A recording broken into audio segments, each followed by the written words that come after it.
Kapag nananalangin kayo, huwag kayong tutulad sa ginagawa ng mga pakitang tao.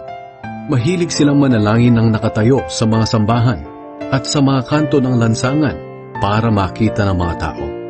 At kapag nananalangin kayo, huwag kayong gumamit ng maraming salita na wala namang kabuluhan tulad ng ginagawa ng mga taong hindi kumikilala sa Diyos. Akala nila ay sasagutin sila ng Diyos kung mahaba ang kanilang panalangin. Huwag niyo silang gayahin dahil alam na ng inyong Ama kung ano ang kailangan ninyo bago pa man ninyo ito hingin sa Kanya. Kaya manalangin kayo ng katulad nito. Ama naming nasa langit, sambahin nawa kayo ng mga tao. Naway magsimula na ang inyong paghahari at masunod ang inyong kalooban dito sa lupa tulad ng sa langit. Bigyan niyo po kami ng aming pagkain sa araw-araw.